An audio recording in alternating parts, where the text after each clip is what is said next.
ขอนมัสการครูบาอาจารย์พระสังฆะเจ้าจุตุเจ้าองค์แล้วก็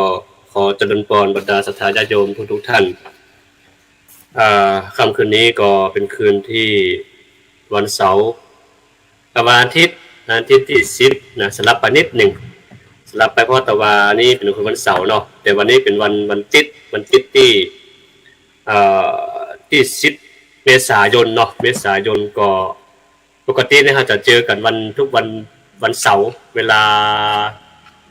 20:00 นถึง3:00 นโดยประมาณเนาะโดยประมาณก็คือโดยปกตินี่ก็จะผู้ดำเนินรายการก็คือจะมีอาจารย์พระครูสุพลปริยัตินะคือผู้เรียกผู้ช่วยเจ้าอาวาสพระรามหลวงวัดพระสิงห์วรวิหารจังหวัดเชียงใหม่ปกติท่านจะดำเนินการเป็นผู้ดำเนินการแล้วก็มีพระครูบาอาจารย์นะครับหลายลูกหลายท่านมาร่วมรายการด้วยกันแต่วันนี้ก็ยังบ่มีครูบาอาจารย์ท่านใดเข้ามาร่วมรายการเลยถ้ามีก็คงต้องใช้เดียวนะครับไปเรื่อยๆนะครับช่วงนี้ก็คือหมายความว่าพระครูสุพลเองก็ติดภารกิจนะไปประชุมที่เกี่ยวกับเรื่องหมู่บ้านศีล5เนาะหมู่บ้านศีล5ที่จังหวัดนครปฐมวัดไร่ขิงซึ่งตะวันนี้ก็ท่านก็โทรบอกว่าวันนี้ช่วยดำเนินรายการแต่กำเนิดแต่ว่าท่านก็เอารายการนั้นพวกพระธรรมเห็นพระสงฆ์นะไปยกไปไว้อุตวานะแต่กับวันนี้ก็เลยเอารายการพุทธศาสนาสี่แผ่นดินมาให้วันนี้นะครับก็แล้วก็อาจารย์ดนติดช่วงนี้ก็ติดภารกิจอบรมพระธรรมทูตสากลประเทศอยู่ที่จังหวัดเพชรบูรณ์1เดือนเต็มญาติโยมทั้งหลาย1เดือนนี้เปิ้นก็ห้ามใจเครื่องมือสื่อสารนะครับคือวิปัสสนากรรมฐานนี่เข้มที่สุดเข้มนะ1เดือนเข้มเพราะว่าเพื่อจะทำให้เวลาไปเจอไปพบกับไอ้สถานการณ์จริงๆเนี่ยมันจะสามารถแก้ไขปัญหาแล้วก็สามารถที่จะอดทนต่อสภาพแวดล้อมนั้นได้เนาะดังนั้นวันนี้ก็คืออาตมาภาพมหาวรเชษฐ์มหาวิริโยวัดสันปะยางหลวงนะครับเป็นผู้ดำเนินรายการนะน่าจะชาเดียวแล้ววันนี้นะครับซึ่งช่วงนี้เนี่ยจะใกล้เข้าเทศกาลแล้วเนาะก็เทศกาลสงกรานต์ของเฮาก็ทำกี่วันนะวันนี้วันที่10แล้วก็ญาติโยมทั้งหลายมีข้อมูลเกี่ยวกับวัฒนธรรมประเพณีบอกว่าพี่น้องลาวเมืองยองเจียงตุง12ปันนาเจียงใหม่หลับปูนของเฮาแล้วแบบดาววงคงเขตของบ้านเฮาเนี่ยสามารถที่จะมาแชร์กันได้เนอะนะครับคือมาสนทนากันนะฮะปล่อยให้ตมาสนทนาไปคนเดียวนี่ก็จะเหงากันเนาะมาช่วยๆกันก็ได้นะครับซึ่งนอกจากทุกท่านสามารถจะรับฟังทางรายการไลฟ์สดแล้วก็ยังสามารถที่จะรับฟังคลื่นวิทยุธรรมะวัดฝ่ายหินได้เนอะนะครับก็ตอนนี้ก็คิดว่าคงจะสัญญาณคงจะไปแล้วแหละนะครับก็ต้องญาติโยมทั้งหลายก็สามารถที่จะรับฟังได้ดังนั้นค่ำคืนนี้ตั้งหัวข้อไว้ว่างานประเพณีปีใหม่เมืองของเฮาเนี่ยโดยปกติแล้วเฮามีหยังพ้องนะปกติที่เฮาทำกันก่อนบรรดาก็ดีหยังก็ดีนะครับมีข้าวหนุ่มพ้องมีจ้อมีตัวจ้อน้อยตรงใจต่างๆนานาเนี่ยเฮาสามารถมาแชร์กันได้นะครับเพราะว่ามันเป็นการแลกเปลี่ยนความคิดกันมันเป็นการแลกเปลี่ยนองค์ความรู้ที่เฮามีไว้เฮาเก็บมาเผยแพร่ตอนนี้แหละจะดีที่สุดละเพราะว่าถ้าเฮามาเผยแพร่มาบ่นำออกมาปัจจุบันนี้ก็มันก็ข้อมูลของเฮาก็จะเก็บอยู่ในหนังสืออย่างเดียวมันก็โอกาสจะไปเล่าไปหยังต่างๆนานาคนจะไปหยิบมาอ่านหยังต่างๆนาก็ยากพอสมควรดังนั้นก็มีโอกาสเรามาเล่าสู่กันฟังเนาะนะครับโยมนางอินเข้ามานะเนาะสาธุเด้อนะครับเด้อที่เข้ามาฮือเป็นกำลังใจในค่ำคืนนี้นะวันนี้ฉายเดี่ยวนะครับแต่ถ้าครูบาอาจารย์ท่านใดที่ฟังอยู่แล้วว่างก็นิมนต์นะครับนิมนต์ที่เข้ามาร่วมสนทนาธรรมกันเพื่อจะแบ่งปันความรู้ว่าวัฒนธรรมประเพณีของเฮาปีใหม่เมืองก็ดีปีใหม่ล้านนาปีใหม่เจียงใหม่เมืองยองก็ดีลาวก็ดีเนี่ยเฮาจะวิธีการจะแตกต่างกันจะได้เนาะแต่เจ้านี่ก็พยายามจะสืบค้นข้อมูลไปทางเมืองยองนะเมืองยองของเฮาเนี่ยมีพิธีกรรมอย่างใดพ้องพยายามถามไปนะครับก็ได้รับความอนุเคราะห์จากครูบาอาจารย์หรือว่าพวกเราผู้แก่ที่เพิ่นมีความรู้ว่าในแต่ละปีนั่นน่ะมันพิธีขั้นตอนเป็นจะได้พ้องคือ1บางที่บางแห่งเนี่ย คืออย่างเช่นเจียงตุงเมืองยองที่สองปันนาเนี่ยอ่ก่อนที่จะเฮาก่อนที่จะถึงวันสงกรานต์เนี่ยเปิ้นมีการทำความสะอาดก่อนเนาะเปิ้นจะเป่าห้องพี่น้องชาวบ้านเนี่ยไปช่วยกันทำความสะอาดคือไปอาบน้ำพระเจ้าก่อนนะอาทิตย์ที่แล้วก็อู้กันไปเหมือนกันเนาะคืออาทิตย์ที่แล้วก็อู้กันเรื่องสเปเฮล่าเหมือนกันนะครับแต่ว่าเฮาก็มาอู้ถึงนี่อนุโมทนาบุญนะครับโยมเรนุการสารพึกษ์แล้วก็โยมคนขายแรงงานใช่ไหมคนแรงงานทำทุกอย่างคุณบุญดอยสาธุด้วยที่คือเข้ามาคือเป็นกำลังใจอย่างน้อยอาตมาก็บ่อยู่คนเดียวแล้วสบายใจแล้วนะครับอย่างน้อยก็อยู่กับผู้ชมผู้ฟัง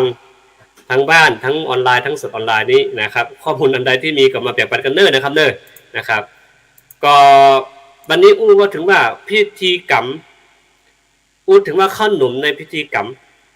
มีอย่างพ่องพวกศรัทธาทั้งหลายก็มีได้ก่อนขนมภาคเหนือของเฮามีอย่างพ่องนี่พิธีกรรมนี่นะฮะส่วนมากของเฮานี่จะมีขนมจ๊อกเนาะขนมจ๊อกพ่องข้าวอย่างนั้นจำได้ก่อนขนมจ๊อกข้าวเหลืองข้าวอย่างทำเนี่ยอาตมาก็จำไม่ได้นะลองแชร์กันมาก็ได้ครับเพื่อจะได้เปลี่ยนความรู้กันซึ่งเดี๋ยวแป๊บนึงนะอาตมาขอแชร์จากในข้อมูลนี้ก่อนเพราะว่าเมื่อกี้ยังรู้สึกว่ายังค้นหาอยู่เนาะก็อาจจะมาแบ่งปันพวกสตาร์เฮาแต่ว่าเป็นภาพนี้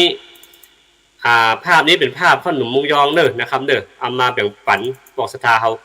เพื่อว่าจะแลกเปลี่ยนกันนะครับก่อนอื่นนั่นเฮาก็ต้องอู้ถึงว่ากระบวนการที่ว่าทำแล้วนี่ก่อนอื่นนะเอาดอกไม้มาก่อนดอกไม้ฤดูกาลนี้ดอกไม้อย่างพ่องก็จะได้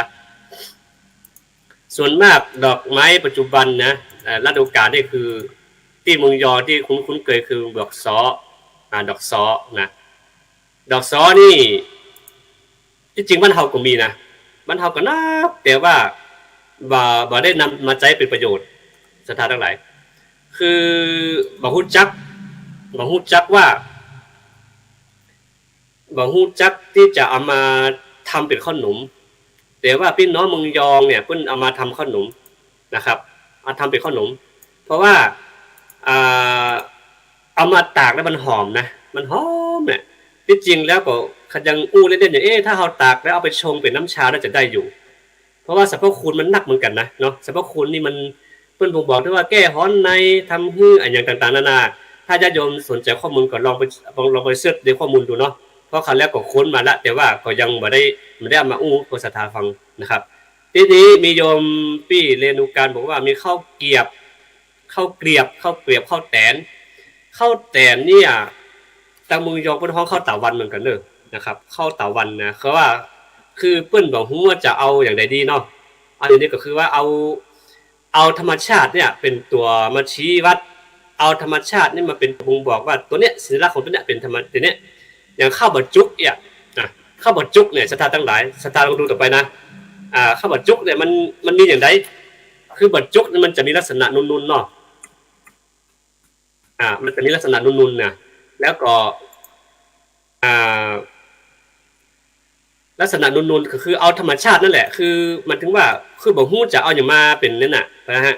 ก็เลยเอาธรรมชาติที่อยู่ใกล้ตัวเนี่ยฮ้องจื้อเพื่อจำง่ายนะครับคือจำง่ายว่าเข้าใจง่ายแค่นั้นเองเนาะคือบดจุกเนี่ยคล้ายๆเป็นส้มชนิดหนึ่งที่มันคล้ายๆอย่างมะเกี้ยงมะเขียวเนี่ยนะแต่ว่ามันบดใจแต่จะมีหัวแหลมๆนะครับหัวแหลมๆขึ้นมาเป็นเนี่ยคือว่าห้องบดจุกนะบดจุกหรือว่าที่มึงยองห้องข้าวบดจุกนี่มีส่วนประกอบของห้องนะครับส่วนมากก็จะมีข้าวเหนียวเนาะข้าวเหนียวของเฮาแล้วก็เอามาผสมน้ำอ้อยแล้วก็มาห่อตองเป็นแหลมๆสามเหลี่ยมอ่ะไอ้สามเหลี่ยมคล้ายๆสามเหลี่ยมพีระมิดของอียิปต์เนาะมันเป็นหัวนูนๆขึ้นมาเป็นห้องข้าวบดจุกเป็นแหลมจุกอูนั่นนะเป็นห้องบดจุกนะครับเพราะฉะนั้นบ่ฮู้ว่าตั้งร้านนาของเฮาในห้องข้าวอย่างเนี่ยนะครับถ้าพวกศรัทธามีข้อมูลก็มาแบ่งปันกันเด้อนะครับเพื่อแลกเปลี่ยนกันแต่ว่าเต้าที่หันคือตั้งบ้านเฮาเป็นข้าวเหลืองแต่ว่าข้าวบดจุกนี่มันจะบัดเนียมันข้าวเหลืองนะมันจะคล้ายๆมันจะกรอบอย่างไงเนี่ยมันจะเป็นพงๆน้อยนะครับเวลาฉันก็ได้เวลากินเข้าไปเดี๋ยวรู้สึกว่ามันจะมีรสชาติที่หอม หอมรสชาติน้ำอ้อยนะครับเพราะฉะนั้นข้าวบดจุกนะเอาสิ่งธรรมชาติมาเป็นสัญลักษณ์นะอย่างเช่นข้าวตาวันเนี่ยกะข้าวตาวันก็คือเอาดูตาวันของเฮาคือดวงอาทิตย์ของเฮาเนี่ยนะดวงอาทิตย์ของเฮามันมีลักษณะมุนอย่างใดก็เป็นเพราะข้าวตาวันเพราะว่ามันจำได้ง่ายดีนะสายตาทั้งหลายนั่นคือว่าเนี่ยการข้าวหนุ่มเนี่ยบ้านเฮานี่บอกว่ามีร้านนาของว่าข้าวหนุ่มนะข้าวหนุ่มบอกว่ามีเมี่ยงมีข้าวหนุ่มกระบองเนาะมีกระบองนะครับแล้วก็มีกระบองมีอย่างพ่องแล้วก็กระบองมีขนมขนมน้ำอ้อยขนมกล้วยเนาะแล้วขนมจ๊อกแล้วก็ขนมอย่างนั้นข้าวแตนขนมเกลือเนาะขนมตาลนะขนมฟักทองฟักแก้วเขาเนี่ยนะแล้วก็ขนมมันสับปะหลังนี่หรอกนะครับอันนี้คือตะกี้ก็ไปเสิร์ชดูในเน็ตมานะนี่เขาขนมล้านนาของเขาเนี่ยแล้วก็ท่านบอกว่าขนมลิ้นหมาขนมลิ้นหมานี่มันจะขนมเตียนน่ะสาธุครับโยมนะครับโยมที่เขาขนมเตียนเนาะเนี่ยบอกว่าขนมเตียนมีอย่างพ่องในส่วนประกอบว่าขนมเตียนนี่มีวิธีการกระทำคล้ายขนมเกลือเนาะขนมเกลืออย่างไรขนมเกลือนี่ถ้าภาษาย่อมว่าขนมเกลือนะขนมเกลือเนี่ยใส่กับเกลือกับเข่าอย่างมีต้นหอมต้นหอมโบเนาะหอมโบหอมเต็มแล้วก็เอาหอมเต็มขูดใส่แฮมกัมเนาะมันก็จะหอมนะก็จะหอมเพราะฉะนั้นขนมเกลือขนมเตียนเนี่ยบอกว่าแต่ขนมจะมีสีน้ำตาลจากสีของน้ำอ้อยเนาะรับประทานกับมะพร้าวขูดฝอยสำหรับวิธีการห่อขนมคืออาจใช้วิธีห่อแบบเดียวกับขนมเกลือญาติโยมท่านใดที่เคยห่อขนมเกลือก็นะครับขนมเกลือที่ห่อง่ายเนาะต้องถามโยมพี่เรนุการว่าเมื่อกี้ในห่อขนมซ้อมาคือธรรมฉันก็น่าจะเหมือนกันนะเพราะว่าขนมเกลือนี่มันก็ห่อบ่ยากเนาะเพราะวิธีการของมันเนี่ยคือจะบ่ยากฉะนั้นแล้วก็ขนมไทยของเขาคือว่าขนมข้าวควบข้าววิตูนะอันนี้ข้าวแล้วก็ข้าวนุกงาข้าวหลามข้าวแคบงาต่ำอ้อยนะอันนี้คืออาหารพื้นบ้านล้านนาของเฮาที่ขนมนะข้าวหนมพื้นบ้านล้านนาของเฮานอกจากนี้ชื่อแต่ละชื่อเนี่ยมันก็ไปพ้องกับการฮ้องชื่อชนชาติพันธุ์ไทยของเฮาเช่นพี่น้องจึงตุงพี่น้องมังยองเนี่ยครับเพราะว่าเขาควบนะเขาควบนี่กระบวนการเนาะกระบวนการในการทำนี่จะยากพอสมควรกันแต่สมัยเมื่อก่อนนะสมัยเมื่อก่อนนี่ยากเหมือนกันนะเพราะว่าต้องไปตำเนาะต้องไปตำอะไรวะอันนี้คือเครื่องปรุงนะขออภัยนะอันนี้คือเครื่องปรุงของขนมเกลือนะขนมเกลือคือมันเรียกว่ามีใบหอมบัวนะครับหอมบัวมาเอามาผสมตัวเพื่อเวลากินเข้าไปเวลารับประทานเข้าไปมันจะมีรสชาติที่หอมๆนะฮะคือส่วนผสมของขนมเกลือนะแต่ว่าของล้านนาของเขาจริงๆผมจะมีกรอบนะครับวิธีการกระบวนการของมัน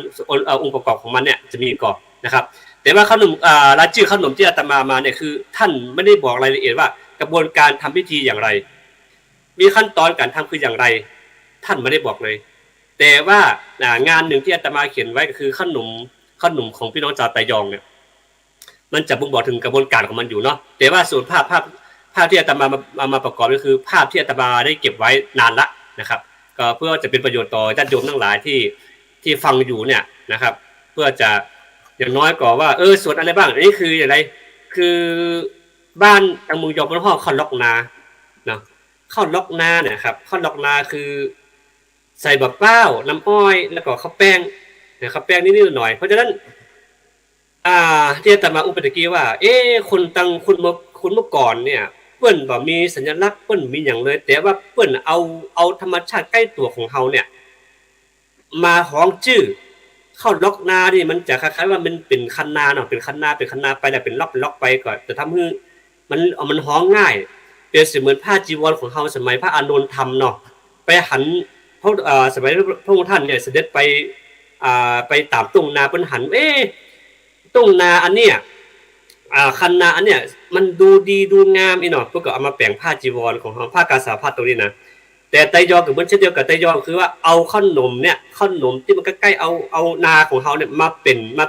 มาฮ้องชื่อข้าวหลอกนานี่ถ้าเป็นน้องของเฮาญาติโยมทั้งหลายที่ฟังอยู่เนาะไปแอวตั้งเจียงตุงเมืองยองชื่อสงปนาก็ดีหรือตามชนบทของ ถ้าบ้านเฮาขอฮ้องขนมฮังพึ่งเนาะนะเคยได้ยินนะขนมฮังพึ่งบ้านเฮาคือมีการปรับเปลี่ยนมีการพัฒนาวิธีการกระบวนการขึ้นมาให้มันดีขึ้นนะครับแต่ว่ายังเมืองยองเนี่ยเพิ่นยังสดๆคือหมายถึงว่าพิธีกรรมขั้นตอนยังเหมือนเดิมมะพร้าวก็ห่อใส่บ่ได้มีเครื่องหยังเลยเพิ่นขูดใส่เพิ่นเฮาว่าขูดมะพร้าวเนาะขูดมะพร้าวใส่แล้วก็น้ำอ้อยก็มอใส่หรือจะกระบวนการของมันน่ะก็แต้วก็ต้มน้ำก็แล้วแต่คือเนี่ยคือทำให้กลิ่นของกลิ่นอายธรรมชาติหรือว่าน้ำอ้อยธรรมชาติยังมีอยู่นะครับแต่กระบวนการของตั้งทำแบบนี้มันแตกต่างกันไปแล้วนะคือมันมีเครื่องไม้เครื่องมือจะทำอย่างไรให้ต้นทุนน้อยลงเนาะลดต้นทุนแต่ว่าเพิ่มกำไรแต่อย่างสมมติพี่น้องจึงตุงเมืองยองฉนงปันดาเมืองลาวของเขาเนี่ยพี่น้องเราเนี่ยยังต้นทุนยังเหมือนเดิมกระบวนการผลิตยังเหมือนเดิมย่ำมีการเปลี่ยนแปลงทำให้คงธรรมชาติทำให้ของหมู่เฮาทั้งหลายเนี่ยยัง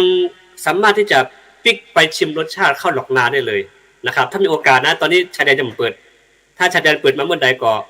หมู่เฮาทั้งหลายก็ไปกันเนาะไปสลองก็ดีไปกินไปต้านก็ดีแล้วก็เฮาจะได้หันวิถีชีวิตของหมู่เฮาทั้งหลายที่ย้อนไปสมัย50ปีเมื่อก่อนนะครับบ้านเรือนก็เหมือนเดิมถนนหนทางของเฮาก็ยังเป็นขี้ฝุ่นอยู่อีกน่ะเฮาจะได้ไปสัมผัสธรรมชาติที่มันเงียบสงบสงัดแล้วอากาศเย็นสบายๆนะครับนี่คือว่าขนมเพราะฉะนั้นขนมทางบ้านเฮาก็มีหลายอย่างด้วยอย่างขนมกระบองเนี่ยนะขนมว่าท่านบอกว่านะท่านอธิบายว่าเป็นอาหารว่างอีหรอเป็นอาหารว่างที่อาหารว่างที่เฮาสามารถเอามาคบเคี้ยวเล่นได้นะครับไม่จำเป็นต้องไปคบเคี้ยวเป็นกิจลักษณะหรอกสามารถที่จะมาคบเคี้ยวกินเล่นกินรอบเพื่อว่าเฮาเนี่ยแล้วทีนี้ท่านบอกว่ากระบองนี่ส่วนมากนิยมใจฟักแก้วเนาะมันเฮาฟักแก้วแต่พวกเฮาฟักทองภาษาไทยกาเฮาฟักทองแต่พี่น้องหรือของเฮาก็เฮาว่าฟักแก้วเนาะน้ำแก้วเนี่ยน้ำแก้วแต่ของเฮาก็ตั้งเหนือเฮาว่าฟักแก้วนะครับก็การปรุงของมันคือมีอย่างพ้องก็คือมีการใจหัวปีบักกล้วยเต้เนาะบักกล้วยเต้พ้องน้ำเต้าอ่อนๆเนาะคือเป็นการผสมผสานสูตรของเนี่ยคือจะทำให้สูตรของขนมกระบองเนี่ยมีรสชาติที่ดีขึ้นอีกนะนั้นวันนี้แปลกในเนื้อชาติทั้งหลายว่าปกตินี่จะมาอู้เรื่องสนทนาธรรมกันเนาะมาถือว่าอย่างทุกอาทิตย์ทุกวันเสาร์ก็จะมีครูบาพระมหาเถรผู้ใหญ่เข้ามาสนทนาร่วมกันแต่วันนี้ฉายเดียวก็เลยเอาเรื่องขนมมาดีกว่าเพราะว่าช่วงนี้เป็นช่วงที่เทศกาลสงกรานต์เราจะเตรียมข้าวหนมข้าวห่อข้าวหนมข้าวต้มข้าวหนมไปตาลวัดตันวาแล้วขนมเหล่านี้มีในพิธีกรรมได้อย่างไรพ่องนะศรัทธาทั้งหลายเพราะฉะนั้นเป็นการแลกเปลี่ยนความรู้กันเด้อศรัทธาทั้งหลายศรัทธาทั้งหลายมีความรู้อย่างใดก็สามารถที่จะมาแบ่งปันกันได้นะครับเพราะว่าบางคนบ่มีโอกาสที่จะไปศึกษาค้นคว้าได้เลยบางท่านบ่สามารถที่จะไปรับรู้ว่าอันเนี้ยขนมอย่างเงี้ยเฮาเคยเจอที่ไหนพ่องบางทีญาติโยมทั้งหลายอาจจะไปตามชายแดนแม่สอดจังหวัดตากหรือที่ไหนก็แล้วแต่ชายแดนเชียงแสนหรือชายแดนแม่สายที่ชุมชนที่มีพี่น้องหรือพี่น้องไตเราอยู่เนี่ยเฮาก็จะสามารถจะสัมผัสวิถีชีวิตขนมเหล่านี้ได้เลยศรัทธาทั้งหลายอันนี้ข้าวจืนเนี่ยองค์ประกอบของมันคือมีอะไรพ่องมีอย่างพ่องนะคือส่วนมากก็คือหนีแป้งบ่ปนเนาะแป้งของเฮาเนี่ยแป้งก็จะมีโถกระเปนี่ส่วนมากจะเป็นของพี่น้องพม่าเนาะเพื่อนจะนิยมเอามาทำอาหารกินกันแล้วเฮามาผสมกันแล้วก็มีผงชูรสมีเกลือสักหน่อยนึงนะครับเพื่อจะผสมผสานเรื่องรสชาติให้มันกลมกลืนมากขึ้นให้มันกลมกล่อมมากขึ้นนะครับเอาไปจืดคำว่าจืดคือทอดเนาะเอาไปทอดน้ำมันนะครับจืดเนี่ยเอาไปทอดก็ฮ้องง่ายดีเนาะข้าวอย่างที่จืดๆก็เป็นข้าวจืดใช่ไหมนะครับเพราะฉะนั้นแต่ว่าข้าวจืดก็เอาข้าวนี่ไปทอดเอาไปทอดในหม้อกับหม้อร้อนๆเขาเนี่ยนะก็ทำให้เขาสามารถที่จะแต่ว่าพี่น้องทางยองเพิ่นเตียงขายเนอะนะครับเพิ่นทำขนมได้ขายแต่ก็ไม่ได้ขายทั่วไปนะขายเฉพาะว่าถ้าวันใดว่างจากการเก็บข้าวเรียบร้อยแล้วว่างจากการงานแล้วเนี่ยก็เอามาทำข้าวจืดที่ขายได้ก็จะร่วมกลุ่มกันขายนะครับแต่ก็ไม่ได้ทำเป็นกิจลักษณะนะมันจะทำให้เตือนนึงเองนะคือแล้วแต่วันเวลาที่ว่างไปนะฮะดังนั้นขนมเนี่ยขนมน้ำอ้อยขนมมกขนมกลุ่นน้ำอ้อยของภาคเหนือของเฮานะที่เพิ่นเขียนไว้นะครับมีอย่างพ่องคือส่วนมากก็จะเอามกน้ำอ้อยคือการทำเอาขนมเกลือนะครับ เหมือนกับขนมเกลือมีส่วนผสมคือน้ำอ้อยแล้วก็มีมะพร้าวทึนทึกนะเพิ่นว่าอย่างนะขูดแล้วก็น้ำใบเตยเพิ่มรสชาติให้มีความหวานและก็มีกลิ่นหอมมากขึ้นคือกระบวนการวิธีขนมของเฮาเนี่ยมันก็แล้วแต่พื้นที่ว่าเฮาจะมีกระบวนการวิธีอย่างใดแล้วก็จะทำให้ขนมเหล่านี้น่ะอยู่กับชุมชนของเฮาได้อย่างใดแล้วก็ทำให้ลูกหลานของเฮาได้ซึมซับองค์ความรู้ของเฮาได้อย่างใดเนี่ยคือเมื่อก่อนนี่เปิ้นจะทำเองเนาะทำเองก็คือพ่อแม่ก็สู่ลูกก็สืบไปก็องค์ความรู้เหล่านี้ก็ซึมซับไปแต่ว่ายังบ่มีใครเขียนเป็นกิจลักษณะตัวใดนะคือเรื่ององค์ความรู้นั้นเนี่ยโดยเฉพาะอย่างขนมตังพี่น้องไตของเฮาเนี่ยที่จริงแล้วมันมีหลากหลายเนาะมันมีหลากหลายขนมก็ดีเนี่ยเขาก็แต่ว่ายังบ่มีขั้นที่เขียนเป็นกิจลักษณะตัวใดนะครับเพียขนมในพิธีกรรมของเฮาเนี่ยท่านบอกว่าบางครั้งก็มีข้าวต้มคือจะห่อบ่เหมือนกันเนาะคือถ้าสมมุติว่าสำหรับคนที่เฮารับประทานได้อย่างกินได้เนี่ยเฮาก็จะห่อให้มันใหญ่ให้น้อยจะห่อเฮาคือสามารถจะกินรับประทานแล้วอิ่มได้แต่สมมุติว่าขนมพิธีกรรมเนี่ยมันจะห่อน้อยๆนะจะทานทั้งหลายห่อน้อยๆเช่นข้าวต้มก็ห่อน้อยๆไปอันนั้นสำหรับตาทั้งผีนะครับมีมีอะไรบ้างมีแกงส้มแกงหวานนะของข้าวหวานแล้วนี่เพิ่นจะขูดหน้าเขียงใส่หน่อสตวงเลยนะสตวงของเขาไปขูดได้สำหรับผีอย่างนี้นะครับสตาทั้งหลายดังนั้นก็หมู่เฮาทั้งหลายเนี่ยคือเป็นการที่ว่าเฮาเห็นฮู้ขนมต่างๆนานาที่ใกล้ตัวของเฮานี่นะครับสตาทั้งหลายอันนี้คือข้าวจืดเนาะข้าวจืดที่อาตมานะครับข้าวจืดก็จะมีการขายอ่ากับข้าวฟืนพ่องข้าวแรมฟืนพ่องข้าวซอยพ่องนี่น่ะอันนี้ก็ลักษณะหมอเข้านะครับคือเครื่องปั่นเข้าเครื่องหม้อเข้าเมื่อก่อนสตาร์ทั้งหลายพวกไม่ออกสตาร์ทั้งหลายที่ผ่านวัยการเวลามาคงจะหันอยู่เนาะว่าเปิ้นห้องหมอเข้าเนาะหมอเข้าก็คือสามารถคือใจแห่งคนน่ะใจแห่งคนในการหมอเข้ากันอย่างเข้าก็หมูแป้งให้มันแล้วแล้วก็เอากระมังไปห่อไว้ตรงพื้นเพื่อจะรองรับข้าวแป้งที่มันไหลลงไปแล้วที่นี่หลังจากได้แป้งแล้วก็ต้องมีส่วนผสมนะส่วนผสมต่างๆตั้งแต่น้ำอ้อยกาเกลือกันยังกาก็แล้วแต่ที่เราจะความประจักษ์ของเราในการผสมขนมเข้าไปนะครับเพราะฉะนั้นคุณโบราณเพิ่นจะบ่มีเครื่องไม้เครื่องมือตันสมัยเดี๋ยวมันทำมาเดียวนี้มีเครื่องปั่นเนาะมีเครื่องปั่นพริกมีเครื่องปั่นข้าวนมมีเครื่องซักผ้าต่างๆนามันง่ายขึ้นนะฮะเราตั้งเวลาปุ๊บมันก็ปั่นได้แต่ว่าเมื่อก่อนนี่ต้องใช้แห่งคนนะ2-3 คนต้องช่วยกันหมอเข้ากว่าจะได้ก็ใช้เวลาหลายชั่วโมงเนาะหรืออย่างน้อยก็ต้องแจกข้าวไว้เป็นวันอ่ะบางครั้งนะแจกข้าวเป็นวันแล้วถึงจะมาหมอเข้าถึงจะมาสู่กระบวนการในการทำขนมต่อไปนะครับทีนี้นะครับลองมาดูขนมกล้วยของบ้านเฮาเหรอนะขนมกล้วยบ้านเฮาเป็นไงแต่ว่ามีภาพให้ดูด้วยขนมกล้วยบ้านเฮาเนี่ยนะเมื่อกี้อาตมาพยายามจะเอาดูภาพมาแล้วแต่ว่าภาพเนี่ยบางเดียวเฮาคลิกเข้าไปเปิ้นอาจจะลิขสิทธิ์ของเปิ้นเนาะเกิดเปิ้นก็เลยบ่สามารถจะเปิดได้ก็เลยเอาเฉพาะเนื้อความมาอย่างเดียวนะฮะท่านบอกว่าขนมกล้วยเนี่ยกล้วยคือหยังนะญาติโยมทั้งหลายคงจะเคยได้กินเคยรับประทานอยู่เนาะว่าขนมกล้วยคืออะไรขนมกล้วยมกกล้วยนะครับนะเป็นขนมชนิดที่ว่าทำจากแป้งข้าวเจ้านะมีส่วนผสมคือน้ำอ้อยเดี๋ยวก่อนขอไปนะส่วนผสมมีคือน้ำกล้วยน้ำว้ากล้วยไต้เขาเนี่ยนะเขากล้วยไต้นะกล้วยไต้กล้วยน้ำว้าสุกงอมนะฮะแล้วก็แป้งข้าวเจ้าน้ำตาลทรายนำมาคลุกเคล้านวดให้เข้ากันนำมาคลุกนะนำมากวนเข้ากันแล้วก็เอาไปนึ่งเอาไปแป้งอย่างนี้คือทำให้เขาได้กินขนมกล้วยเข้ามาเนาะอันนี้ก็คือเป็นองค์ความรู้อย่างหนึ่งว่าเขากินอยู่ทุกวันขนมเนี่ยบางทีเขาไปซื้อกินนะครับไม่ได้คำนึงถึงคนประกอบหรอกเขาของกินในตลาดเขาไปซื้อมากินอย่างเดียวแต่ว่าเขาไม่ได้นึกถึงว่าองค์ประกอบขนมเหล่านี้มีจะได้มีสัดส่วนอย่างพ่องเพิ่นทำจะได้เนี่ยเฮาบ่ได้ฮู้หรอกแต่เฮาเป็นผู้บริโภคนี่มันง่ายแล้วเนาะแต่ว่าคนทำเนี่ยมันยากนะต้องผ่านกระบวนการนั่นนี่ก่อนแล้วก็ต้องใช้เวลาพอสมควรนะดังนั้นเวลาเฮาซื้อข้าวปลาอาหารก็ดีขนมก็ดีเนี่ยจะทำให้เฮาคำนึงถึงคุณกระทำมากขึ้นว่าหันใจกันอีเนาะกินไปราคาแพงน้อยก็เป็นหยังอีเนาะบางเทื่อยิ่งเทศกาลใกล้เข้ามาเนี่ยมันก็จะมีขนมจักมาขายขนมพื้นเมืองมาขายขนมเกลือเนี่ยมาขายบางทีเฮาก็อาจจะบ่ถูกใจในราคาแต่ว่าเราก็สามารถที่จะคำนึงถึงคุณทำตั้งใจทำแต่งทำเนี่ยทำให้ เขาก็เป็นกำลังใจคือคนทำตัวเนาะแล้วก็เพื่อก็จะได้เอาทุนที่เขาซื้อเนี่ยไปซื้อตองมาไปซื้อแป้งมาซื้อน้ำอ้อยมาทำต่ออย่างนี้นะมันก็จะทำให้เขามีกำลังใจทั้งสองฝ่ายนะทีนี้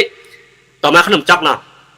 ขนมจ๊อกนี่อาตมาว่าขนมจ๊อกหน้าตาของเขานี่จะคล้ายๆขนมเกลือขนมอย่างก็ขนมเหมือนจุกมึงย้อนอย่างกันเนาะขนมจุกมึงย้อนจะมีปลายแหลมๆนะฮะแต่ขนมจ๊อกบ้านเราก็มีปลายแหลมๆนะมีสามเหลี่ยมเนี่ยสามเหลี่ยมพีระมิดนี่นะเพราะฉะนั้นขนมจ๊อกท่านบอกว่าคือญาติโยมที่เคยทำมาแล้วคงจะมีปัญหาเนาะคือหมายถึงว่าหมายความว่าเคยทำมาเคยห่ออีแล้วก็มีไส้อย่างพ่องต้องหมูเข้าขนาดไหนถึงจะได้สัดส่วนแล้วก็มาห่อแล้วถึงจะมันจะได้เหนียวดีอีเนาะแต่สำหรับท่าน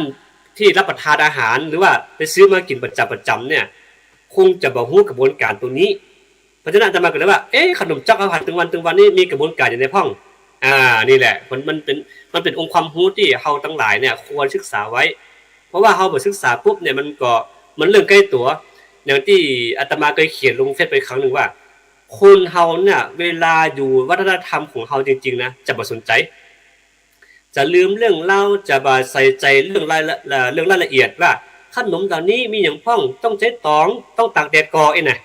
นะครับมีโยมท่านหนึ่งที่เคยให้ความรู้กับอาตมาตลอด ขออภัยด้วยขออภัยมีโยมท่านหนึ่งอยู่สงขลานี่ท่านบอกว่าคนเฮานี่ก็แปลกนะแปลกอย่างไรโยมคือเวลาอยู่กับความเคยชินของเฮาเองเช่นวัฒนธรรมการกินการอยู่การไปกันมาการกินต้านอาหารกินใหญ่ต้านหลวงแล้วเนี่ยเฮาเหมือนเคยใส่ใจเลยว่าองค์ความรู้แต่ละอย่างนั้นมันมีอยู่หั่นพร้อมทุกอย่างแต่เฮาไม่เคยใส่ใจเลยเนาะตั้งแต่แปลงต้นมาอย่างเช่นสลักย้อมละพูนเนี่ยก็มีการเก็บรายละเอียดว่าตั้งแต่ลงทุนต่อใดใช้ไม้กี่ซี่เนาะไม้อย่างพ่องที่น้องนำมาใช้แล้วต้องเหลาต่อใดเนี่ยคือองค์ความรู้ที่มันมีอยู่เนี่ยเฮาบ่ค่อยใส่ใจต่อใดนะแต่ว่าสมมุติว่าเฮาข้ามวัฒนธรรมไปอย่างสมมุติว่าเราอยู่ละพูนไปอยู่ภาคใต้ไปอยู่อีสานไปอยู่ภาคตะวันออกเนี่ยเฮาก็จะเริ่มสนใจว่าท้องถิ่นนี้เนี่ยมีองค์ความรู้อย่างพ่องวัฒนธรรมประเพณีของที่นี่มีอย่างพ่องที่ให้ศึกษาและเฮาจะปรับตัวอย่างใดเพราะการศึกษาวัฒนธรรมแต่ละท้องถิ่นนี่คือเป็นการศึกษาแล้วก็ปรับตัวเข้าไปปรับตัวของเฮาไปตัวอย่างเช่นขนมจ๊อกเหมือนกันนะครับเฮาห่อกันตึงวันบางทีก็ขายกาดขายลีเฮาก็สามารถที่จะไปซื้อกินได้แต่ว่าเฮาบอกว่าขนมจ๊อกนี่มันมีส่วนประกอบอย่างพ่องมันต้องห่ออย่างใด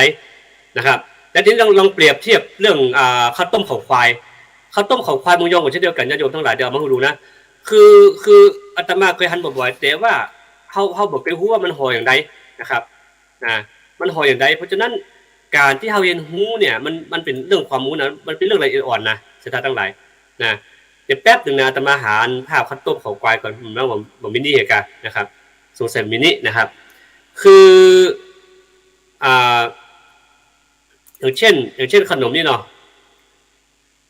ขนมดอกซ้อที่อู้เป็นประจำเนี่ยที่อาตมาอู้ถึงประจำนี่นะก็หมายความว่าเฮาเนี่ยมีองค์ความรู้นะองค์ความรู้อยู่ใกล้ตัวของเฮาแต่เฮาบ่ได้ใส่ใจของเฮาเนี่ยทำให้หมู่เฮาทั้งหลายเนี่ยขาดองค์ประกอบไปนะจะทั้งหลายดังนั้นก็คือเฮาก็ต้องใส่ใจนิดนึงเนาะใส่ใจเรื่ององค์ประกอบต่างๆนะใกล้ตัวของเราเนี่ยนะเช่นตัวนี้ก็เช่นเดียวกันครับคือมันเป็นองค์ความรู้ใกล้ตัวของเราเนี่ยท่านผู้ชมทั้งหลายอย่างเข้าเนี่ยคือที่จริงแล้วมันก็ขนมจ๊อกคือขนมเทียนนะโยมพี่เรนูการบอกว่าครับขนมจ๊อกคือขนมเทียนภาคใต้สาธุอนุโมทนาบุญสาธุในองค์ความรู้เพราะว่าอาตมาก็ข้าวที่จะว่ามาอ่านเมื่อกี้นี่เองนะข้อมูลคือมันว่าแล้วก็โยมวริศนันเนาะโยมวริศนันตอนนี้ก็ไม่เจอกันนานเนาะเป็นไงบ้างเนาะช่วงนี้สบายดีไหมนะครับอยู่ตรงไหนบ้างนะครับอากาศกรุงเทพเป็นอย่างไรนะขนมจ๊อกเนี่ยก็จะอู้ตรงถ้าอู้ตรงๆแล้วก็คือมันก็จะเป็นขนมเทียนแบบที่เราทั่วไปแต่ประเด็นนี้รูปกระบวนการรูปแบบในการทำเนี่ยมันก็ค่อนจะเปลี่ยนแปลงไปอย่างเช่นมีโยมใส่บาตรอาตมาใช่ไหมเดี๋ยวนี้เขาจะไม่ได้ห่อจ๊อกแล้วนะแต่ว่าถ้าทำเป็นเป็นกลวยเล็กๆนะเป็นกลวยเล็กแล้วก็ ทำเป็น4-5อันแล้วก็ใส่ถุงแพ็คขายซึ่งอันนี้คือเป็นการที่ว่าคือเป็นกระบวนการที่ทำให้หมู่เฮาทั้งหลายเนี่ยได้ศึกษาไว้ขนมจ๊อกท่านบอกว่าเป็นขนมเทียนนะฮะบางแห่งบอกว่าขนมนมสาวอันนี้เขาพูดมานะครับเป็นขนมนมสาวเป็นขนมที่นิยมทำในเทศกาลสงกรานต์เท่านั้นนะครับเพราะฉะนั้นอาตมาพูดเลยว่าขนมในเทศกาลมีอะไรบ้างอย่างเช่นเมืองยอมีขนมดอกซ้อเนี่ยเห็นไหมที่อาตมาที่เอาขึ้นเอาขึ้นหน้าจอคืออันนี้ขนมดอกซ้อในเมืองยองที่ทำเฉพาะในฤดูกาลเท่านั้นหน้าอื่นจะมาทำเลยแล้วก็มีความเชื่อว่าถ้าท่านใดได้กินขนมซ้อเรียบร้อยเนี่ยจะมีอายุเพิ่มไปอีก1 ปีเพราะฉะนั้นญาติโยมทั้งหลายอย่าไปหาซื้อกินนะเดี๋ยวถ้าไปซื้อกินแล้วจะอายุจะแก่ขึ้นอีก1 ปีดังนั้นก็คือว่าอันนี้คือความเชื่อของคนไทยยองนะแต่ว่าท่านบอกว่าขนมจ๊อกเนี่ยทำในช่วงเทศกาลสงกรานต์ต่ออันแต่ก็มาเสมอไปเนาะแต่ว่าในโบราณกาลนั้นว่าในโบราณกาลเนี่ยขนมจ๊อกเนี่ยทำในเทศกาลสงกรานต์แล้วก็งานบุญต่างๆนะคืออันนี้อาจารย์มณีพยอมยงเด้อแล้วก็อาจารย์มณีพยอมยงเพิ่นจากเข้าไปแล้วนะเพิ่นจากไปแล้วเพิ่นเป็นปารานาเฮานะเพิ่นเป็นปราดล้านนาเมื่อก่อนแต่อาตมายังตันอยู่ช่วงนั้นอยู่จอมตองนี่เพิ่นหลวงปู่ทองเพิ่นเจิญท่านไปฮอไปเอิ้นเนี่ยเพิ่นไปกล่าวเว้นตานกับพระธาตุจอมตองโลกตอนนั้นเพิ่นจะบูรณะวิหารหลวงกันเนาะเพิ่นจะไปกล่าวสมาโยสันนิสินโนวาลาโปติมุนีมาละสาสินังมหันติงมีใจโยสัมโพธิยมุลีเนี่ยว่าจ่าพระนมยมเพิ่นมีเสียงไพเราะนะเพิ่นมีน้ำเสียงที่กังวานหลวงปู่ทองก็เลยเจิญไปเอิ้นนะตอนนั้นอยู่จำตองอยู่จำได้อยู่นะเพราะฉะนั้นขนมจับเขาเรียกขนมเตียนขนมนมสาวขนมเนี่ยอาจารย์มณีพระนมยงเปิ้นได้เขียนไว้แต่เขาก็ต้องยกยอเนาะเพราะเปิ้นฝากความรู้ไว้กับเราทั้งหลายลูกถ้าเฮาบ่ได้บ่มีครูบาอาจารย์ได้ศึกษาจากอีบันทึกไว้นี่เฮาก็จะรู้ว่าขนมจ๊อกนี่แต่คือเปิ้นฮ้องว่าจะใดเนี่ยที่คือพออาจารย์มณีพระนมยงเปิ้นท่านเขียนไว้ก็ได้ความรู้จากท่านก็ต้องขออนุโมทนาบุญสาธุกับดวงวิญญาณของท่านที่ได้เขียนไว้นะทีนี้ยังมีคุณอื่นว่าบางสูตรในการทำขนมจ๊อกก็คือว่าใส่ถั่วลิสงไปด้วยนะครับเดี๋ยวนี้มันมีไส้เนาะข้างในจะมีไส้มันจะมีงามีหยังนะครับแล้วแต่นะครับแล้วก็ใส่งาขี้หมอนลงในไส้มะพร้าวหรือใส่ถั่วเขียวนะครับโดยเอาถั่วเขียวนึ่งแล้วบดนำมาผสมหรือว่าพัดกับเครื่องปรุงนะมีรสเค็มเรียกว่าไส้เค็มนี่คือโยมรัตนาชัยยานะโยมรัตนาชัยนันท์เนี่ยครับเปิ้นสัมภาษณ์ไว้เปิ้นไปศึกษาคุ้มความก็คือแสดงว่าเปิ้นสนใจด้านองค์ความรู้การกินการอยู่ของเฮาเนี่ยมันก็จะทำให้เฮาเนี่ยได้องค์ความรู้ที่ใกล้ตัวของเฮากินตึงวันแต่เฮาบ่ฮู้องค์ความรู้ที่มาที่ไปอย่างอีมันก็นะแล้วสมมุติญาติโยมทั้งหลายนะเพิ่นถามว่าแม่นะขนมจักมันเป็นได้นี่นะเฮาตอบบ่ได้นี่จะอายลูกหลานกันหาเนาะดังนั้นเฮาก็ต้องเฮาก็ต้องศึกษาไว้ดีที่สุดนะครับเพราะว่าอย่างเนี้ยคือเป็นองค์ความรู้ของเราแต่ละท้องถิ่นนะองค์ความรู้ขนมจ๊อกเนี่ยเฮาหันขายการเต็มนะฮะแต่ว่าเฮาบ่ฮู้กระบวนการจะเป็นจังได๋นะทีนี้ท่านบอกว่าณปัจจุบันนี้นะท่านบอกว่าปัจจุบันนี้ขนมจ๊อกของเฮามีการเปลี่ยนแปลงไปจังได๋นะมีการทำไส้ขนมจ๊อกหลากหลายคือเป็นการว่าเพิ่มมูลค่าแล้วก็ทำให้รสชาติได้ดีขึ้นอีเนาะทำให้คนรับประทานแล้วก็รสชาตินี่อร่อยดีเหมือนว่าเฮาเคยไปกาดไปลินแล้วก็ขนมเจ้านั้นมันมันน่ากินนะอีเนาะนี่มันก็ได้ความรู้ไปตัวนะแล้วว่าตามแต่ผู้ทำจะชอบเช่นใส่ถั่วเขียวใส่ถั่วแดงใส่ไข่เค็มใส่แล้วก็แล้วแต่นะครับเหมือนไส้ซาลาเปา300ไม่รู้อาตมาไม่รู้ว่าครูบาอาจารย์เพิ่นเอามาจากไหนนะอาตมาก็บ่ฮู้เด้อนะครับต้องไปค้นคว้าดูว่าไส้ซาลาเปา300คือมีหยังพ้องนะครับอาจารย์ปุริวิทย์น่าจะเข้ามาตอบได้เนาะอาจารย์ปุริวิทย์นะฮะทีนี้มีข้าวต้มหัวงอกนะน่าจะใช่นะข้าวต้มหัวงอกเป็นขนมชนิดหนึ่งของชาวล้านนาศรัทธาญาติทั้งหลายเคยกินก่ออย่างไร ปัจจุบันก็ยังนิยมรับประทานและมีขายทั่วไปในท้องตลาดนะน่าจะหานะเดี๋ยวหาภาพมาดูก็ได้ก่อนน่าจะดีนะเพราะว่าจะเป็นองค์ความรู้ที่อ่าที่หมู่เฮาทั้งหลายเนี่ยยังบ่เคยหันแต่ว่าในภาพเมื่อกี้นี่อาตมาพยายามเปิดแล้วแต่ว่าไม่ให้เปิดนะแสดงว่าติดลิขสิทธิ์อะไรบางอย่างเนาะเดี๋ยวอาตมาลองหาดูเนาะขอเวลาแป๊บนึงขนมอ่าขนมหัวเลยนะแป๊บนึงเด้อโยมทั้งหลายนะครับอ๋อขนมนี่เองโยมทั้งหลายได้ละศรัทธาเจ้าทั้งหลายอาตมาแชร์แล้วกันเนาะแชร์ให้โยมดูว่าเป็นจะได้นะครับแป๊บหนึ่งญาติโยมทั้งหลายคงจะจำก็ได้ดีนะว่าภาพนี้เปิดได้ขนาดไหนเนาะนะเดี๋ยวจะมาแชร์ให้ญาติโยมดูว่าขนมชนิดที่อาตมาเนี่ยที่พูดถึงอะไรกำลังโหลดอยู่นะญาติโยมทั้งหลายแป๊บหนึ่งนะฮะครับนี่เราเปิ้นมีแค่ภาพเปิ้นมีภาพวิดีโออย่างเดียวโยมภาพนี้มีอยู่นะเดี๋ยวแชร์แป๊บเดียวครับแป๊บเดียวนะครับ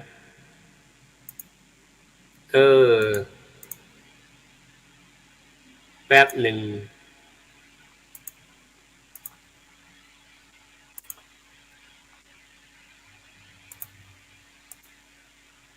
ได้ไหมโยมเห็นไหมนะครับอันนี้คือขนม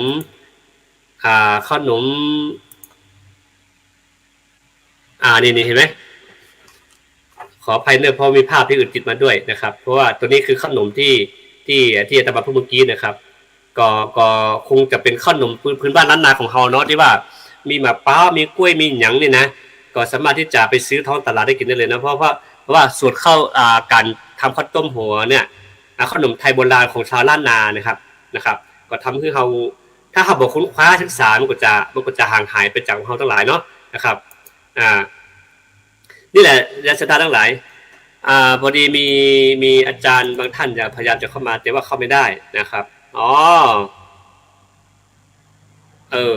นะครับคือแสดงว่าวันนี้ต้อ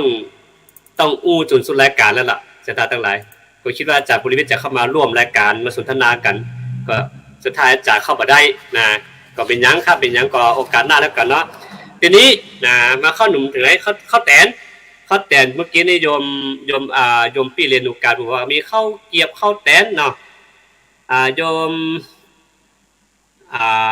การราชการเจ้าค่ะสา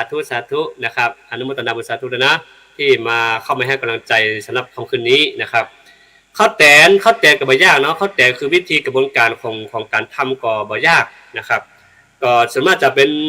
ประเดี๋ยวนี้ข้าวแตนนี่เพิ่นมีบางที่บางแห่งก็ทำเป็นอาชีพไปแล้วนะคือที่ใกล้วัดสัปยางหลวงก็เพิ่นจะทำขายวางไว้ตามข้างถนนอยู่เนาะแต่ส่วนมากเมื่อก่อนนี่เพิ่นจะทำช่วงเป็นช่วงฤดูกาลไปนะครับซึ่งท่านบอกว่าเป็นขนมที่นิยมทำกันในเทศกาลปีใหม่เมืองนะฮะหรือว่าสงกรานต์งานปล่อยลูกแก้วและงานปล่อยหลวงปัจจุบันนิยมผสมน้ำแตงโมไปด้วยน้ำแตงโมคือหยังน้ำอย่างน้ำมะเต้าเลยนะครับนะเพื่อจะให้รสชาติของมันนะครับนิยมผสมน้ำแตงโมลงในข้าวเหนียวที่นึ่งแล้วก่อนนำมากดลงแม่พิมพ์นะแล้วก็เพิ่มกลิ่นหอมและความหวานอร่อยไปด้วยศรัทธาญาติโยมทั้งหลายมันเป็นการบ่งบอกถึงว่าวิธีกระบวนการในการทำเนี่ยมันก็จะทำให้เรามีการปรับเปลี่ยนมากขึ้นเนาะมีการปรับเปลี่ยนสูตรต่างๆแล้วแต่เพราะคุณเมื่อก่อนเพิ่นจะคงธรรมชาติอยู่แต่กระบวนการปัจจุบันมีการเปลี่ยนไปพ้องนะครับเพิ่มน้ำบัดแตงเต้าเข้าไปเพื่อจะให้มีกลิ่นมันหอมนะครับมีน้ำตาลกรวดโรยหน้ามีน้ำอ้อยโรยหน้าก็แล้วแต่อันนี้คือเป็นการเพิ่มรสชาติให้มันหอมหวานมากขึ้นนะครับอนุโมทนาสาธุนะครับยีสานเนาะโยมยีสานนะครับเมืองยองอนุโมทนาบุญสาธุที่เข้ามาให้กำลังใจเนาะอันนี้เมืองยองสัญญาณดีกว่าครับเมืองยองนะลองทักทายหน่อยนะครับเพราะว่าพี่น้องเมืองยองก็สามารถทักทายกันได้ในพี่น้องระยองนี่นะไม่ได้หันเมื่อนะฮะระยองเขาเนี่ยก็หายไปจัดถึงเลยนะครับนะทีนี้มาอู่ถึงเรื่องขนมไต้ยองก็ดีไต้หลือไต้ขึ้นก็ดีไพมีก็สามารถเอามาแชร์ไปกันได้นะครับทีนี้เราก็จัดรายการคนเดียวนะต่อไปข้าวนมเกลือนะข้าวนมเกลือไปจะได้ข้าวนมเกลือก็บ่ยากเลยบ่ยากนะครับ ขนมเกลือนี่เราเคยญาติโยมทั้งหลายก็คงจะรู้จักกันดีเพราะว่าช่วงเทศกาลปีใหม่เนี่ยส่วนมากจะอนุโมทนาบุญโยมด้วยเนาะที่ทักทายนะครับโยมนะสายพินใช่ไหมสายพินนะครับทักทายได้แชร์ลงกลุ่มตอนนี้อังกฤษเวลาบ่าย2 โมงสาธุอนุโมทนาบุญสาธุที่อยู่อังกฤษจะก่อมาให้กำลังใจนะครับบ่าย2 โมงก็อากาศน่าจะเย็นเนาะก็คืออันนี้เราก็อู้ภาษาแบบเหนือเฮาแล้วก็อู้เรื่องขนมอาหารการกินพื้นบ้านล้านนาของเฮาสี่แผ่นดินเนี่ยถ้าเนี่ยแต่โยมสายพินเองถ้าสมมติว่าอยู่ที่อังกฤษเคยทำขนมอะไรบ้างใช่ไหมฮะตอนเด็กๆนี่อยู่ที่ไหนทำอะไรก็ความทรงจำยังมีอยู่ความทรงจำนี่มันไม่หายเพราะความรู้นี่มันฝังเข้าไปข้างในมันลืมยากนะสตาร์ต่างหลายดังนั้นก่อนวันนี้เราก็มาอู้เรื่องขนมเนี่ยคือว่าใกล้เทศกาลสงกรานต์เรียบร้อยแล้วเพราะฉะนั้นเราจะได้ถึงว่าถึงเวลาอาจจะเตรียมอย่างพ่องครัวกินโคตานบางอย่างวันนี้ก็เหมือนกันนะมีโยมมาถวายทำบุญก็ว่าเดี๋ยวโยมพี่จะไปซื้ออาหารกันกินเตรียมตั้งกันเข้าเนิ่นเนี่ยบางท่านก็เตรียมห่อนึ่งเนี่ยห่อนึ่งไปใส่บาตรพ่องอย่างพ่องอีกนะเพราะฉะนั้นคือการว่าขนมเนี่ยมันเป็นวิถีชีวิตของเขาอยู่กับมันมาตลอดตั้งแต่ต้นจนตั้งแต่อดีตถึงปัจจุบันเนาะแล้วขนมเกลือเนี่ยถามว่ามีความสำคัญกับมีความสำคัญนะเพราะวิธีกรรมของเขานี่ขาดไม่ได้เหมือนกันเนอะเนาะสตาร์ทั้งหลายขนมเกลือเนี่ยท่านบอกว่ามีส่วนผสมอย่างไรท่านบอกว่าขนมเกลือนี่อ่านว่าขนมเกลือภาษาลือเขาขนมเกลือมันจะว่าเกลือนะอ่านว่าเกลือเลยนะบางท่านเรียกว่าขนมขาวมันขาวเพราะอย่างเพราะว่ามันแบบมีอย่างไปปั๊บปุ่นเลยมีแต่แป้งกับเกลือกับขนมไอ้เนี่ยแล้วก็มีแป้งกับเกลือกับส่วนผสมนิดหน่อยมันก็ขาวแล้วมันหอมง่ายดีกว่าให้หอมมาขนมขาวเนี่ยมันเป็นการจำง่ายนะครับเป็นขนมชนิดหนึ่งท่านบอกว่าเป็นขนมชนิดหนึ่งเขาว่าขนมเกลือนี่มีเฉพาะมึงละนาเขาก่อพี่น้องไตก็มีครับพี่น้องไตลื้อไตยองก็ห่อกันครับห่อกันไปกินไปต้านเนาะสาธุครับโยมสายพีนอนุโมทนาบุญสาธุที่ฟังหูเรื่องนะครับอาสาเหนือของเฮาแสดงว่าโยมเป็นคนภาคเหนือแน่ๆนะฟังหูเรื่องสาธุด้วยเนาะก็รักษาสุขภาพด้วยนะครับเนาะก็อย่างน้อยเราก็ได้เห็นหน้ากันได้สนทนาธรรมกันได้ทักทายกันนะทักทายกันนี่คือหมายถึงว่าเฮาอยู่คนละประเทศอยู่ที่ไหนก็แล้วแต่เฮาต้องใช้สื่อสารเหล่านี้การสื่อสารเหล่านี้เป็นประโยชน์อย่างน้อยเฮาก็ไม่ได้อยู่โดดเดี่ยวดายเนาะหูกันทักทายกันไปอย่างกันไปปีหู2น้องหู1ปั่นกันไปนะความหูถึงอีเจ๊นะครับความหูเจ้าของเฮาคนเดียวความหูเนี่ยเป็นของคนโบราณที่เพิ่นฝากไว้เพียงแต่ว่าหมู่เฮาทั้งหลายมาต่อยอดมาสืบทอดเท่านั้นเองมาศึกษาค้นคว้าต่อยอดไปเองนะครับอย่างพระไตรปิฎกก็เช่นเดียวกันครับเจ้าของเฮานะครับของพระเจ้าเพิ่นฝากไว้นะเฮาก็ต้องมีหน้าที่ปฏิบัติตามแล้วก็สืบทอดต่อไปขนมก็เช่นเดียวกันครับขนมเนี่ยเพิ่นมีกินมาละเพิ่นทดสอบอย่างเมื่อก่อนที่เคยกินเนี่ยอย่างข้าวหลามเนี่ยพวกผมจะมีอย่างหรอมีแก้ข้าวเหนียวเหี้ยเสกกับบอกไม้แจ้ไว้คืนนึงลูกเจ้ามากับปอบุ๊บเผาบุ๊บกินนั่นน่ะมันมีสุดมีสักอย่างคือกระบวนการเหล่านี้มีอยู่แล้วเพียงแต่ว่าเฮาจะศึกษาสืบทอดต่อยอดได้อย่างไรกันน่ะนี่คือเฮาโยมเพชรบูรณ์สาธุเนาะโยมสายพินอยู่เพชรบูรณ์เพราะว่าอาตมาเคยไปนะเพชรบูรณ์ไปแล้วก็สำเนียงเท่าคำสำเนียงของเพชรบูรณ์ก็จะออกลาวเหนือนิดๆนะฟังรู้เรื่องเคยไปสัมผัสอยู่ก็อนุโมทนาบุญนะครับมาอยู่อังกฤษตั้ง20 ปีโอ้สาธุที่ไปอยู่นานแล้วเนาะก็อนุโมทนาบุญสาธุที่รักษาสุขภาพนะครับอยู่ไหนก็เช่นเดียวกันต้องรักษาตัวเก่าอัตตาหิอัตโนนาโถคำสอนเจ้าของอัตตาหิอัตโนนาโถช่วยเหลือตัวเก่าเวลาทุกข์ใจมันต้องปลอบใจตัวเก่ามันต้องมีสักวันใช่ไหมต้องมีสักวันมีคำหนึ่งที่ท่านบอกว่าโชคดีจังนะครับโชคดีจังตื่นขึ้นมาก็โชคดีแล้วเรามีความทุกข์โชคดีแล้วที่เราจะตายเรามีข้าวกินไม่พอแต่โชคดีแล้วคนอื่นยังไม่มีกินเราต้องท่องอย่างนี้ตลอดว่าโชคดีแล้วที่เราเกิดมายังมีลมหายใจตื่นขึ้นมายังมีโอกาสทำความดีโชคดีแล้วท่องไว้เป็นประจำและมีปราชญ์ท่านฝากไว้แล้วก็มีคำหนึ่งนะที่อาตมาเพิ่งอ่านหนังสือไปเมื่อวานนี้เองนะขออภัยนะเอามาทวนให้โยมรู้นิดนึงเกี่ยวกับสมัยยุคนาซีนะที่โหดร้ายที่กำลังฆ่าล้างเผ่าพันธุ์นะท่านบอกมีคำหนึ่งว่าอย่าสูญสิ้นความหวังนะอย่าสูญสิ้นความหวัง เพราะชีวิตยังมีความหมายจำไว้นะโยมนายอย่าสูญสิ้นความหวังเพราะชีวิตยังมีความหมาย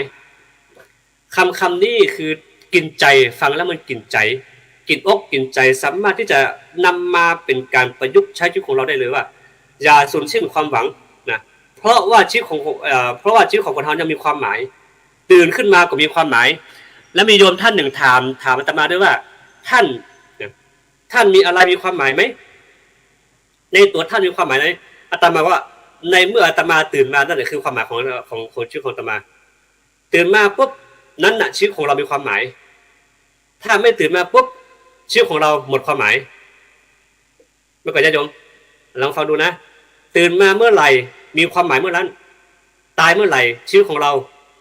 จบเมื่อนั้นไม่มีความหมายนะครับอันนี้คือเป็นข้อคิดนะแปลว่าจากปราชญ์ที่ท่าน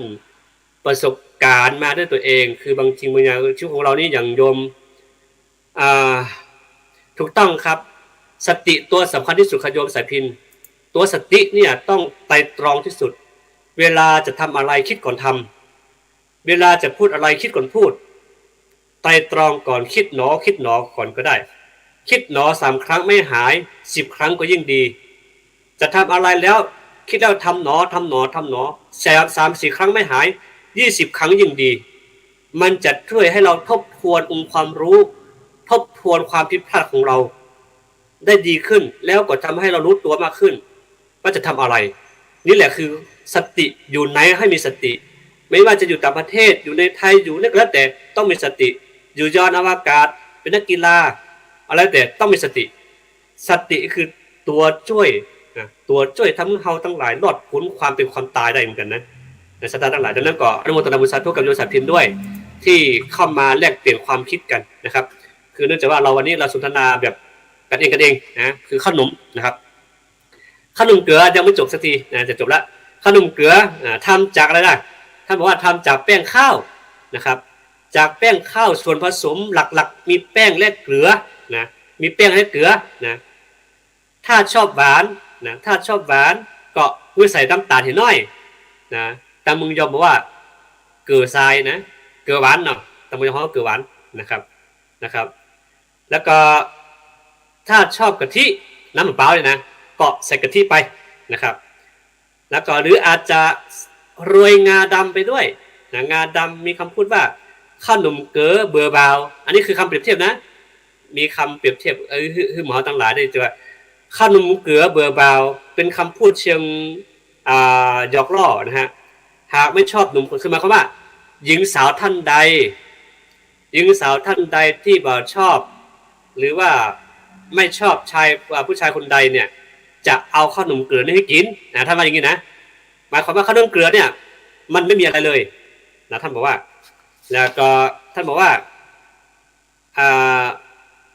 ท่านตีความหมายเพราะขนมเกลือนี้มีแต่แป้งนะกินมากจะแน่นท้องจนอาจจะพูดนะอะไรไม่ออกแล้วก็กลับบ้านไปเลยคือกลวิธีเนาะเป็นกลวิธีที่จะทำให้ปัจจัยท่านเนี่ยปิกไปบ้านเหียอีเนาะคือหมายถึงว่าบ่อยากจะอู้ตัวเนี่ยแล้วถ้าภาษาคนโบราณว่าคือหญิงสาวท่านใดบ่ชอบผู้ชายท่านใดก็เอาขนมเกลือกินจนแน่นท้องนะจนแน่นท้องแล้วก็ปิกไปบ้านเลยเพราะว่ายังเจ็บต้องบ่สามารถที่จะอยู่อู้สาวได้เนี่ยคือกลวิธีอุบายของคนโบราณผู้ฉลาดนะสถานทั้งหลายเพราะฉะนั้นขนมแต่ละขนมก็ยังมีนัยยะยังมีองค์ความรู้แอบแฝงอยู่เนาะท่านจะเปรียบเทียบอยู่อย่างเช่นว่าอย่างเช่นต่อมาขนมตาลเนาะขนมตาลคือบะตานเนี่ยบ้านเราห้องบะตานนี่สีเหลืองๆเนาะขนมตาลนี่ก็เวลาทำอย่างเรียบร้อยปุ๊บเนี่ยก็จะทำให้โยมสายพินบอกว่าไปวัดทำขนมถั่วแปบใช่ไหมฮะขนมบัวลอยนี่ท่านบอกว่าเป็นคนราชบุรีทำท่านว่าขนมชนิดนี้จะนิยมทำในช่วงเทศกาลออกพรรษาของคนราชบุรีอาจจะไม่ใช่ก็ได้เนาะโยมสายพินอาตมาจะอ่านผิดก็ได้หรือว่าจำข้อมูลผิดก็ได้เพราะฉะนั้นโยมอยู่ใกล้วัดใบตันอังกฤษไหมอาจารย์ดร.นาทีวิทย์อยู่ตรงนั้นนะฮะ ท่านเป็นผู้ก่อตั้งที่เรื่องอันทำเป็นทีมนี้มาเนาะก็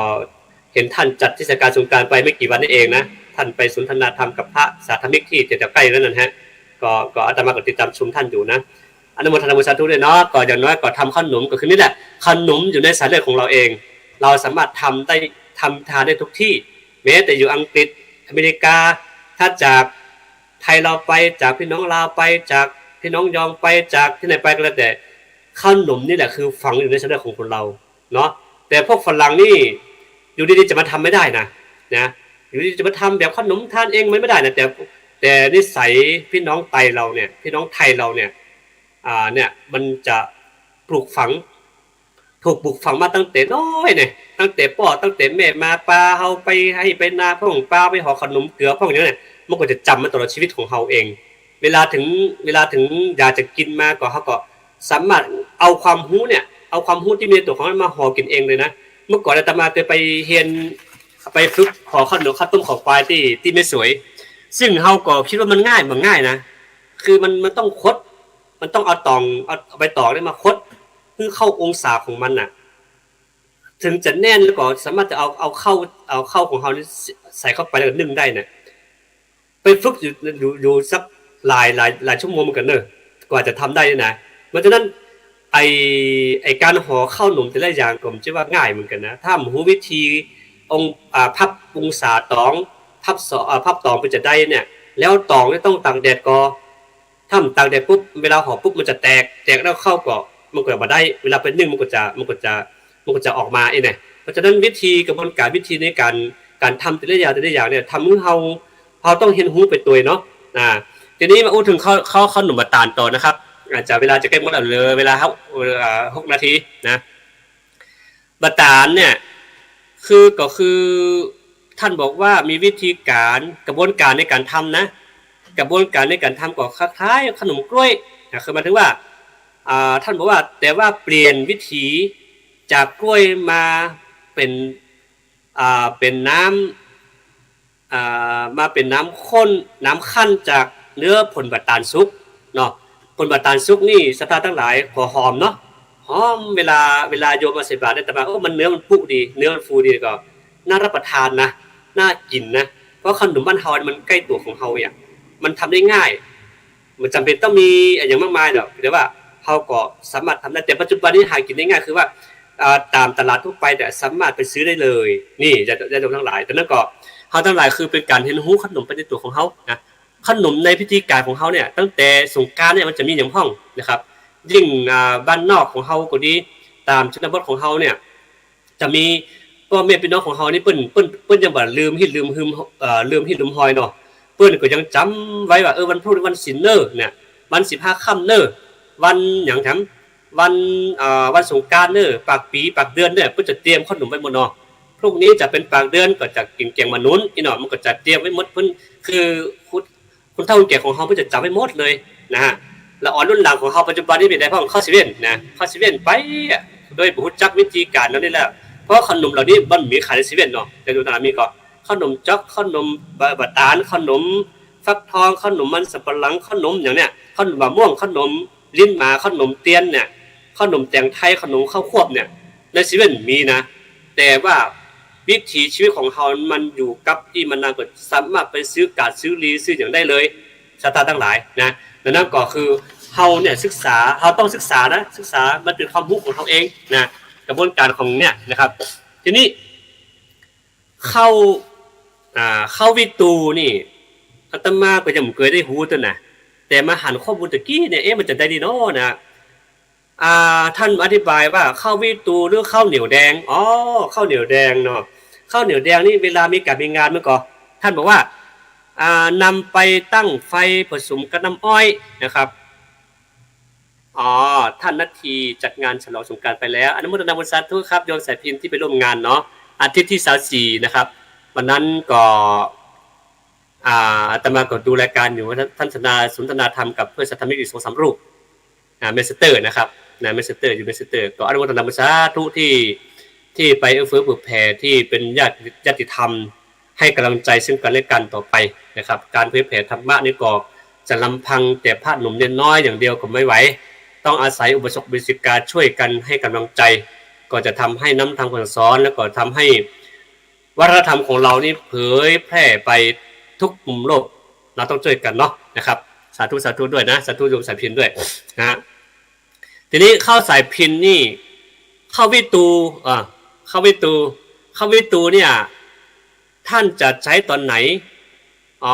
ท่านบอกว่าตัดเป็นชิ้นๆแล้วก็โรยด้วยงาขาวนะครับคือเขาเคยชินนะว่าเข้าวิตูเนี่ยส่วนมากเขาจะคุ้นชินในงานพิธีกรรมนะเช่นงานใหญ่งานหลวงเนาะงานปวยวัดไปปาศาสนาคือหรือว่างานอย่างงานที่เปิดในพระเจ้าท่านจะทำอันนี้ส่วนมากนะครับทีนี้ผ่านไปข้าวนุกงานี่ส่วนมากจะเป็นหน้าหนาวเนาะบรรยากาศนั่งหิงไฟเหียตำงาตำข้าวอุ่นๆเนาะตำข้าวอุ่นๆแล้วก็มานุกงาแล้วจียำกำนี่นะมันก็เข้ารสชาติเข้าบรรยากาศดีนี่คือข้าวนุกงาคือที่จริงงานี่เมื่อก่อนเป็นปลูกเอาเองนะเต็มเดียวก็จะมีปลูกอยู่แต่ว่าอาจจะน้อยลงไปนะครับคือเขาสามารถซื้อตามนาตามพี่ตามน้องของเขาได้อยู่ข้าวนุกงานะแต่เขาอย่างคือหวานที่เขาต้องมาตำเองเนาะมันตำงามันเล็กๆเนี่ยมันจะมีงาตำอ้อยเนาะงาตำอ้อยงาเมื่อก่อนก็มีแล้วเปิ้นเล่าว่าขี้หมาตุปูอีเนาะขี้หมาตุปูเดี๋ยวทั้งว่ามีคนมีศิษย์วัดกับเจ้าอาวาสได้บ่ถูกกันนี่เนาะเอาปั้นเอาตำงาลูกศิษย์วัดก็จะแกล้งเจ้าอาวาสก็ตำงาเป็นก้อนๆไปวางไว้กลางที่นอนเจ้าอาวาสเนี่ยบอกว่าหมาขี้ใส่เนาะมาขี้ในกลางที่นอนนี่นะแต่ทีนี้พวกว่าใจกล้าเดี๋ยวผมถามว่าใจกล้าเนี่ยน้องจิ้มพอรอดเนี่ยบอกว่าเจ้าว่านั้นจิ้มแล้วก็คือกับว่าขี้หมามันลำดีอีเนาะต่อไปก็เลยบอกลูกศิษย์ว่าต่อไปถ้าหมามานี่ก็ยับไปเด้ออีน่ะยับไว้แล้วก็เอาหมาไปขี้เสร็จจริงๆไปจิ้มมันนี่มันจะกรรมเนี่ยเป็นขี้หมาแต้นะครับอันนี้คือเป็นเรื่องเล่าคุณโบราณเพิ่นเล่าไว้ว่าขี้หมาตุปูก็คือมันได้ว่างาตำอ้อยน่ะเอางาใส่เอางาตำกับน้ำอ้อยแล้วก็ปั้นเป็นก้อนๆไปวางไว้นะครับคือเป็นการคือแกล้งกันเนาะอันนี้ก็เป็นองค์ความรู้อย่างหนึ่งนะครับเดี๋ยวนั้นก็วันนี้ก็เป็นวันอาทิตย์ที่10เมษายนวันอาทิตย์ที่ก็อาตมาได้มาจัดรายการรายการพุทธศาสนาสิบแผ่นดินแต่วันนี้คนเดียวนะครับโอกาสหน้าก็คงจะปิกมาเหมือนเดิมคือท่านพระครูโสพลก็จะปิกมาดำเนินการเหมือนเดิมแต่วันนี้ท่านบ่ว่างท่านไปกรุงเทพก็บ่สะดวกในการที่จะมาดำเนินการและครูบาอาจารย์ท่านอื่นก็คงจะเตรียมงานในการวันสงกรานต์ปีใหม่เนาะโยมสายพินก็ต้องรักษาสุขภาพนะครับอยู่ต่างประเทศก็รักษาศีลกินตันไปนั่งสมาธิภาวนาไปฝึกสติของตัวเองไปเรื่อยๆก็จะทำให้สติของเขาเนี่ยจะเดินขึ้นก็ทำให้เขาอยู่รอดปลอดภัยจากโรคภัยไข้เจ็บและก็โดยเฉพาะความประมาทในชีวิตประจำวันดังนั้นค่ำคืนนี้ก็ถือว่าหมดเวลานะครับหมดเวลแล้วก็คงต้องลาญาติโยมทั้งหลายไปก็ขอทุกท่านมีความสุขกายสบายใจอยู่ดีกินหวานอยู่ดีกินหวานอยู่ตายกินม่วนรับตื่นขึ้นมาก็สนุกสบายนะมีความสุขมีสบายกายสบายใจทุกผู้ทุกท่านเทินเจริญธรรมสาธุ